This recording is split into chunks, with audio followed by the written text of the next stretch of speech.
day, our fellow citizens, our way of life, our very freedom came under attack in a series of deliberate and deadly terrorist acts. The victims were in airplanes or in their offices, secretaries, businessmen and women, military and federal workers, moms and dads, friends and neighbors. Thousands of lives were suddenly ended by evil, despicable acts of terror.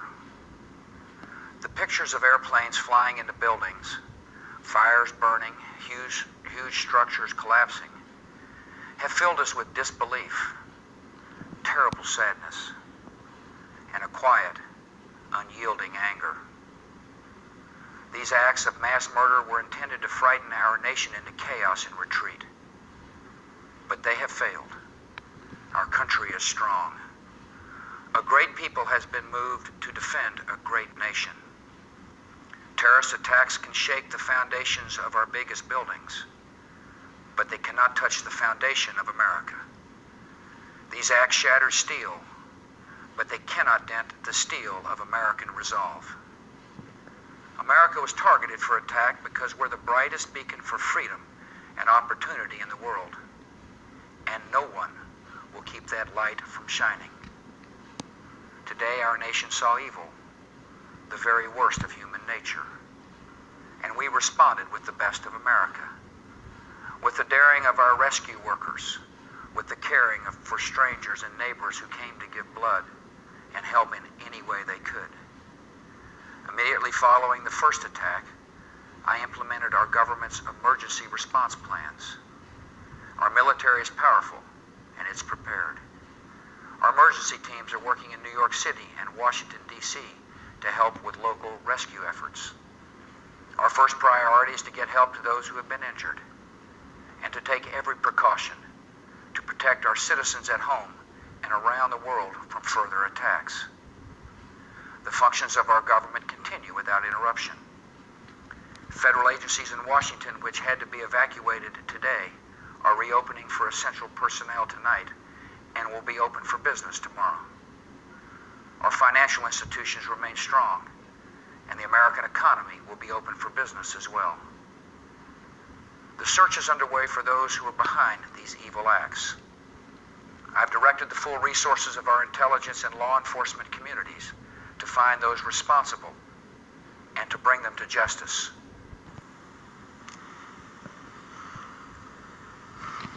من المفروض كنت ألقي كلمة الاستقلال. تفاجأنا بهالكارثة يلي وقعت على كل اللبنانيين باستشهاد الشيخ بيير جميل يلي ارتكب هالجريمة. هو أكيد ضمن المؤامرة يلي بلشت باستشهاد الرئيس رفيق الحريري. مشان هيك بقلكم اليوم الوقت انه كل اللبنانيين يكونوا موحدين.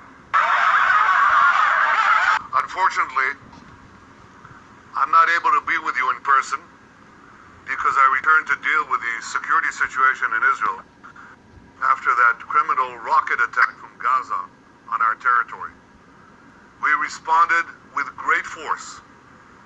In the last 24 hours, the IDF destroyed major Hamas terrorist installations on a scale not seen since the end of the military operation in Gaza 4 years ago. Now, I'm just coming from a meeting with our Chief of Staff and our senior command, and I can tell you, we are prepared to do a lot more.